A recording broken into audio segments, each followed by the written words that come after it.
What exactly do we mean when we say that a football club is well run?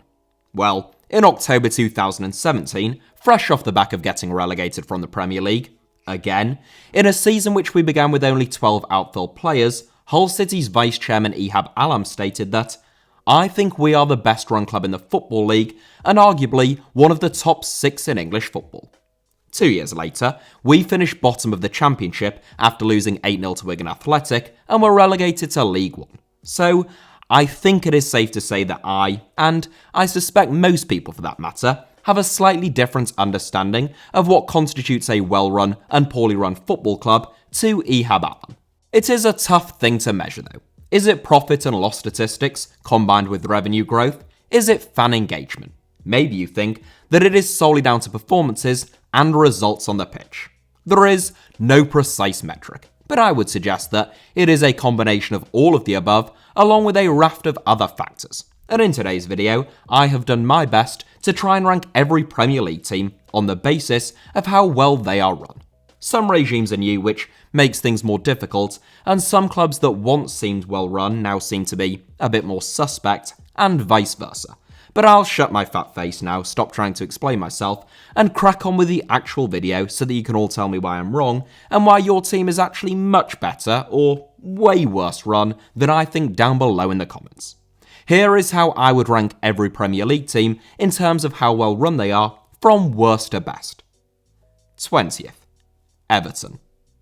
I don't think that there are all that many truly terribly run teams in the Premier League at this moment in time, to be totally honest with you. But Everton are one of them. I made an entire video about Everton's financial situation just over a year ago, and how they would be in a spot of bother if then manager Carlo Ancelotti couldn't deliver success. Sure enough, Everton only finished 10th last season, and they are currently 15th in the Premier League under new boss Rafa Benitez. I think that it is worth emphasising that Chelsea are the only Premier League team to have received a greater cash injection from their owner than Everton over the past 6 years. And whilst Chelsea have 2 Premier League titles and a Champions League to show for their efforts in that time, Everton haven't even come close to qualifying for Europe's biggest competition and have only once qualified for the Europa League over that same period. The Toffees have developed an unfortunate habit of overpaying on transfer fees, whether that be in the case of Oumar Niasse, Gylfi Sigurdsson or Alex Iwobi, and overpaying on wages, currently having the 7th highest wage bill in the division, ahead of West Ham, Leicester, and almost double that of Wolves. The end result has been inevitable FFP problems, which admittedly did force them into some shrewder deals over the summer, most notably in the case of Damari Gray, but they've invested heavily once again in the January window.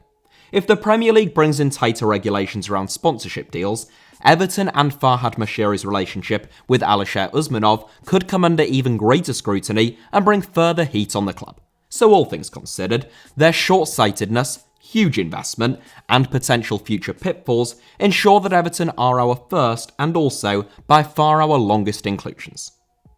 19th. Manchester United. I said that how well run a club is subjective in the introduction, and as far as the Glazer family is concerned, Manchester United are very well run. Despite spending a fortune on transfers in recent years, the club has been profitable throughout most of their years of ownership. The club has increased massively in value whilst paying them hundreds of millions of pounds. From the perspective of a fan, however, who might be, a bit less concerned with the value of the Glazer family's business portfolio, it is a less impressive record. Manchester United have had to pay over £1 billion for the privilege of being owned by the Glazers since 2005, which is more than they've spent on transfers during that time. Since Sir Alex Ferguson and David Gill retired in 2013, Manchester United have gone from being the dominant force in English football to failing to challenge for a single Premier League title. The club's wage budget has routinely been one of, if not the highest in the division, but their performances and results have not reflected that fact. Managers have come and gone with very little sign of long-term strategy or outlook, and the end result is a club which still seems a million miles away from competing with Liverpool or Manchester City, despite generating vastly more revenue due to their enormous support. All round, an absolute shambles. 18th. Newcastle United. In truth, I don't think that Newcastle should really be an inclusion in this list since their new regime is so new, and we don't yet know how well they will run the club. But I didn't want to cop out, so I've just stuck them in there regardless. Under Mike Ashley, Newcastle were run very well in terms of sustainability and their balance sheet, hence why, unlike Everton, they now have so much room to manoeuvre in the transfer market, but there wasn't much ambition or cause for excitement for supporters. I would say that the new regime at Newcastle has been fairly slow to get people into the top jobs, but even that isn't obviously a good or bad thing. On the one hand, it is wise to take time with these big decisions.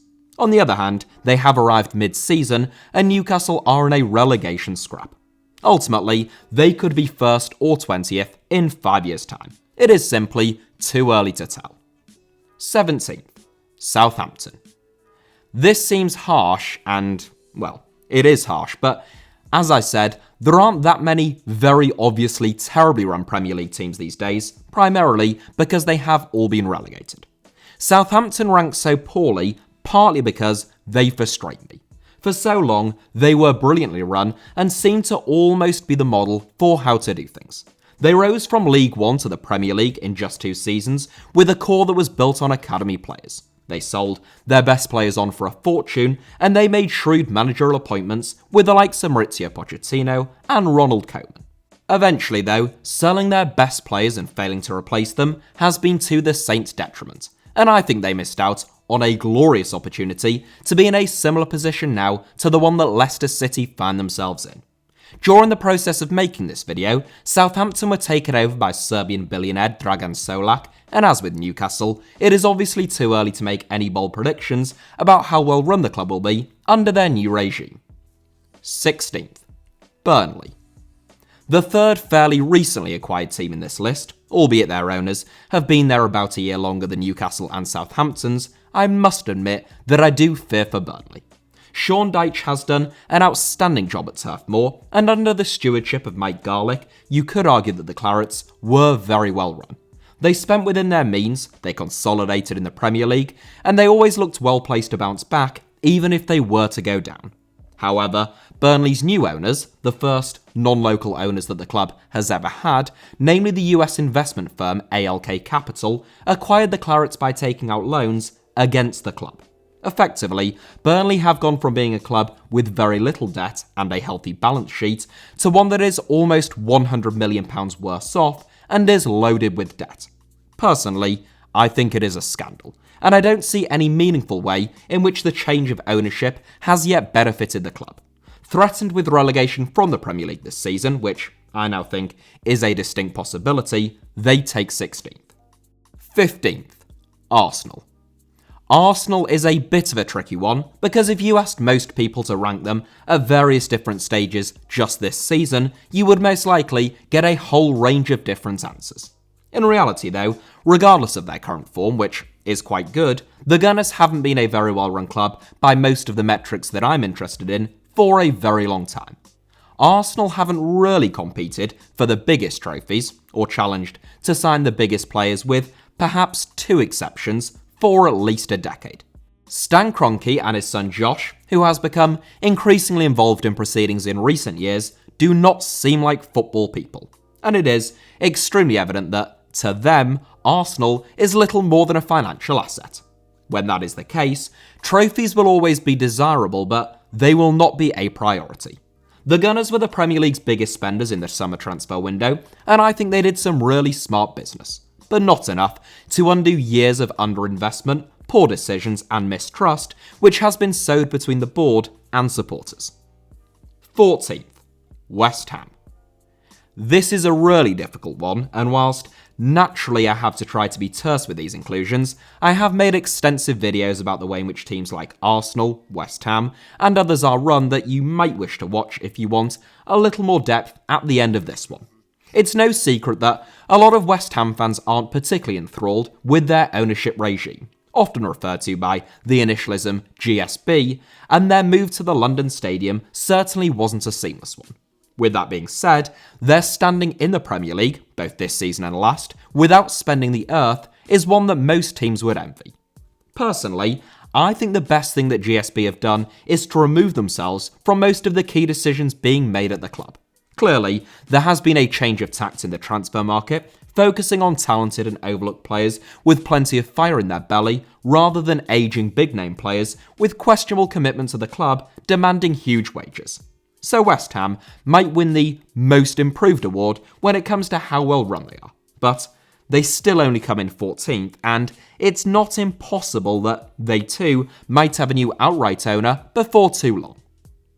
13th, Crystal Palace. This video served as a reminder, to me at least, of how many teams in the Premier League are either subject to takeover bids, rumoured interest, or have only recently been bought. John Textor recently acquired an £87.5 million stake in Palace, which is rumoured to give him something close to Steve Parish's 18% controlling interest in the club. And it is reported that he might not be done there. Whilst Palace deserve great credit for spending almost a decade in the Premier League, and especially for the bold appointment of Patrick Vieira and some very shrewd pieces of transfer business last summer, it must also be said that they have not done so on a shoestring budget. In fact, almost everyone that I speak to, that isn't a Crystal Palace fan at least, seems surprised by their wage bill. As per the last set of financial accounts published in the Premier League, Palace had a £133 million wage bill, which is more than West Ham spend on salaries, and accounts for around 93% of the Eagles' revenue. With that in mind, I think a mid-table finish in this list is about right, and I suspect that is where they will finish in the actual Premier League table this season. 12th, Leeds United. Huge credit has to go to Andrea Radrizzani for having been the man who finally took Leeds United back into the Premier League, and he did so without spending the eye-watering sums that some teams have forked out to get out of the Championship, or even, in quite a lot of cases, just to try and fail to get out of the Championship. It must be said that Radrizzani made one sensational decision to which I think many of Leeds' other successes in recent years can be attributed, and that was his appointment of Marcelo Bielsa, who took a mid-table Championship team and, with only minor tweaks, turned them into a bottom-half Premier League team. That being said, that was Radrizzani's decision, and therefore he deserves to take the plaudits for Bielsa's success. I would also say that I think Leeds could do an awful lot better with just a bit more quality and depth, and their lack of both has been pretty ruthlessly exposed at times so far this season, particularly during their injury crisis. All in all, I think 11th or 12th sits just about right. 11th, Aston Villa. Just ahead of Leeds, I've gone for Aston Villa. Unlike at Leeds, Villa have spent a lot of money, but they had to.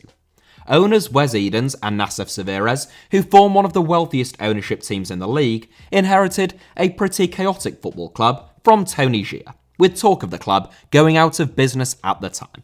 Not only did they act fast with the appointment of Dean Smith, who guided Villa to promotion, they made the necessary investment to a Villa squad, with only about 11 or 12 outfield players still under contract, following that playoff final success to keep them in the top flight. This season, following the sale of Jack Grealish for £100 million, the club acted fast once again, this time in terms of sacking Smith and appointing Steven Gerrard. From the outside looking in, Villa look like a team with ambition and an ownership regime that isn't messing about, and they only narrowly missed out on my top 10. 10th, Watford. Most Watford fans that I know absolutely love the Pozzo family, and it's easy to understand why. When Gino Pozzo first bought Watford, the club took about 578 players on loan from Udinese, who the family also own. That approach didn't quite carry them to promotion under Gianfranco Zola, but a more measured approach in the 2014-15 season did get the job done. Watford subsequently spent 5 seasons in the Premier League before relegation in the season before last. And whilst their approach of sacking a manager roughly once every time Ben Foster uploads a YouTube video isn't an orthodox one, you cannot argue with the results. They bounced back to the Premier League at the first attempt, and following Claudio Ranieri's appointment, you wouldn't put your mortgage on them going down this season. 9th, Chelsea. Another tough one. On the one hand, Chelsea are superbly run, in the sense that they have consistently been among the most successful clubs in England, if not Europe, over the last 20 years under Roman Abramovich. They have arguably the most productive academy in English football, and they generate a fortune in player sales. On the other hand, the Russian oligarch is still pouring an absolute fortune into the club. They have had some horrendous transfer windows, and London rivals Arsenal, West Ham, and Tottenham all now have significantly larger and more modern stadiums than them, capable of generating larger revenues regardless of who owns the club. Overall, most Chelsea fans will still be ecstatic about Roman Abramovich's reign.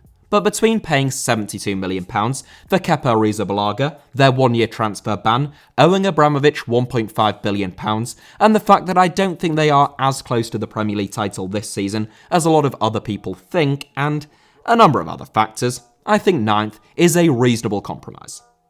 8th, Tottenham Hotspur. Speaking of Tottenham Hotspur, Spurs are another club where you can look at it from two very different angles. If you were being critical of Daniel Levy and the ENIC group, you might point out that Tottenham had a fantastic team but won absolutely nothing. They failed to invest enough to kick on and win things. They're further from the title now than they were a few years ago. They've allowed their squad to stagnate, and the appointments of Jose Mourinho and Nuno Espirito Santo ended in abject failure. On the flip side, Levy and the ENIC group have taken Tottenham from the bottom half of the Premier League to regularly competing in Europe. Financially, the club punches well above their weight, and they now have arguably the best stadium in the Premier League, which ought to ensure their status as a top 6 or, at the very least, top 10 team for many years to come. Oh, and they've also leapfrogged Arsenal in terms of commercial revenue. Overall, I'd say that's a record worthy of a B+, even if it has been a little bit frustrating for Tottenham fans. Tottenham have the lowest wage to turnover percentage in the Premier League, at just 57%, as per the last set of accounts, with a wage bill that is far closer to Everton's than it is to Manchester United's. If Antonio Conte can get them back in the Champions League, Daniel Levy will look like a magician once again. But for now, 8th seems about fair to me. 7th, Norwich City. Alright, calm down with your laughter, this is no joke. To followers of top 6 teams, Norwich City might just seem like an easy 6 points every other season, who come along for the ride and play some half-decent football at times before inevitably getting relegated, then winning the championship, and so the cycle just goes on and on and on and on. It is true that the Canaries have become English football's ultimate yo-yo team in recent years, but given their resources and the wealth of their owners Delia Smith and Michael Wynne-Jones, that is actually a fine achievement, and it's one which makes them the envy of an awful lot of EFL clubs. Norwich flat out refuse to spend beyond their means, and as such, whilst they are often relegated with one of the lowest wage bills in the Premier League, relegation is not the death sentence or knockout punch that it is to some other teams. For what they are, Norwich are a brilliantly run club, and given how tight it is at the foot of the Premier League table this season, I don't think it's impossible to see a route to survival for the Canaries. Don't get me wrong, I do think they'll go down. I'm just saying that they have got a chance. 6th, Wolves. When Fossen International acquired Wolverhampton Wanderers in July 2016, they took control of a team that had just finished 14th in the Championship and had played League One football more recently than they had played in the Premier League. Admittedly, in the summer of 2017, Wolves spent a fair whack, about £17 million net to be specific, but the bulk of that expenditure went on Ruben Neves. For what it's worth, I think that Wolves in 2017-18 were the best championship team and Neves the best championship player in my lifetime. And in their first season back in the big league, Wolves finished 7th, qualifying for the Europa League.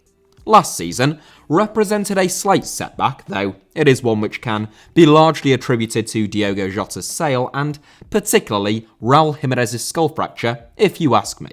And this season, they look to be right back at it. A huge part of Wolves' success has been their relationship with super agent George Mendes and their influx of Portuguese, or at least Portuguese-speaking players. But you can't argue with the results, and they look to have appointed another gem in the form of Bruno Lage.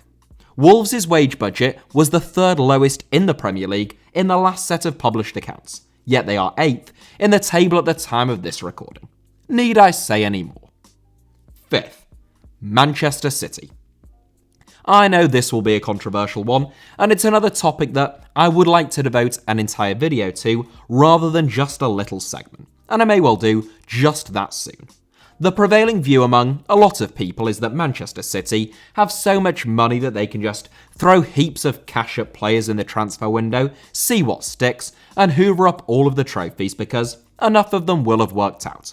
There is a modicum of truth to that assessment, in the sense that Manchester City do have by far the highest net spend in the Premier League over the past decade, though they were starting from a much lower base than their title rivals, and they have certainly signed some very expensive flops, whether that be Eloquim Mangala, Wilfred Bonney, or Claudio Bravo. Few other teams, for instance, could afford to pay £40 million for Nathan Ake and barely play him, or £100 million for Jack Grealish and ease him in to quite the extent that Pep Guardiola has been able to. With that being said, the reality is that whilst Manchester City did have the biggest budget in the division, they have utilised it far better than I imagine almost any other team would. Even vastly expensive rivals like Kevin De Bruyne, Raheem Sterling, and Bernardo Silva have, in the most part, proved to be brilliant additions. And you need only take one look at their near neighbours to see how easy it is to waste vast sums of money. The work that has been done on the club's academy, which is now reaping rewards, the state of their stadium, and their sense of purpose, direction, and long-term strategy from the very top is arguably the best in the division. The fact that they have virtually limitless resources prevents them from making a podium finish, but I don't feel as though 5th place is remotely generous on my part. 4th, Brighton and Hove Albion. What Tony Bloom has done at Brighton, whilst investing an enormous amount of his own personal wealth, is nothing short of phenomenal. A lifelong Seagulls fan, Bloom has taken Brighton from League One and a rundown old athletic stadium to the Premier League and a state-of-the-art 30,000 plus seater arena, whilst playing an exciting style of play under one of the best young managers in England. There is an awful lot to like about the way in which Brighton operate, and their approach to recruitment might just rank top of the lot. Rarely do the Seagulls sign anyone over the age of 25, and the likes of Yves Bissouma, Tarek Lamptey, and Marc Cucurella appear to be inspired pieces of business. All in all, they are unfortunate not to feature in my top 3. 3rd, Liverpool. I think that there is a debate to be had between who is the better run club between Liverpool and Manchester City, and that will seem like a ridiculous statement to both people who think the answer is the Manchester club and those in favour of the team from Anfield. Clearly, Liverpool have not had anything like the kind of external investment that Manchester City have, but by the same token, they have not been able to maintain such an extended period of success. Their lack of depth is evident, and it is difficult to know just how much of their success is directly attributable to Jurgen Klopp and is therefore somewhat fragile. With all that having been said, I think a lot of people underestimate just how impressive it is that Liverpool have managed to compete, and indeed overcome Manchester City, at times in recent years. Their recruitment of the likes of Sadio Mane, Andy Robertson, and Mohamed Salah has been outstanding, and they've continued to expand Anfield, keeping up with other teams who have built big new stadiums. I can absolutely understand Liverpool fans who are frustrated that John Henry doesn't spend more, but all things considered, Liverpool take 3rd in my list. 2nd, Brentford. I found it really difficult to split my top 2, but in the end, Brentford just missed out on top spot. I think it speaks volumes about how unsustainable the Championship and the EFL is that Brentford basically did everything absolutely perfectly from an off-pitch perspective for the past decade, and they still had to go into the red to win promotion to the Premier League. But that is another discussion for another time. Matthew Benham first invested in Brentford in 2009 before becoming their majority shareholder in 2012, when the club was still playing in League One. Since then, I don't think that there has been a single team in England with a better transfer record than the Bees. When you look at the profit that they turned on the likes of Ollie Watkins, Said Benrahma, Neil Maupay, Chris Mepham, Ezri Konsa, Scott Hogan and Andre Gray, among many others, whilst constantly improving despite losing their best players, they are pretty much a team without comparison. Last season, they finally won promotion to the Premier League in their first season at their new home ground. Meticulous is how I would describe the way in which Brentford have been run, and despite having what I strongly suspect, is the lowest wage bill in the Premier League, though we will have to wait for the accounts to be published to know that for sure. They look likely to stay in the division this season in what is their first season of top-flight football since 1947. Top spot: Leicester City. Brentford could easily have taken top spot, but I do believe that breaking into the Premier League's top 6 is such an enormously difficult task that Leicester City deserve some extra kudos for that. So in the end, they just about took it.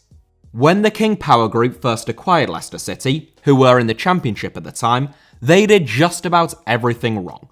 A big-name manager in Sven came in, there were big-name signings like Yakubu and Paul Konchesky, and they spunked away £5 million on Matt Mills. It was all a bit of a car crash.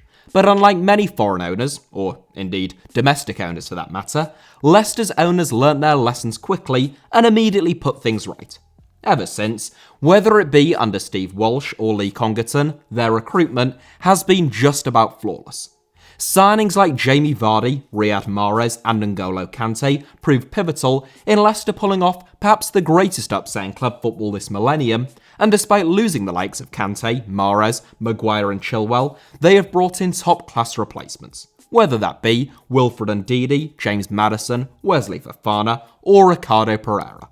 Their training ground is now one of the best in the division, and they are perfectly poised to permanently challenge the Premier League's Big Six. More so, I would say, than West Ham or even Newcastle anytime soon. As the supporter of a club who has had pretty rotten owners for the past 10 years, I think Leicester have the most enviable ownership regime in England and are the most enviable run club in all of English football, so for that reason, I think they deserve to take top spot.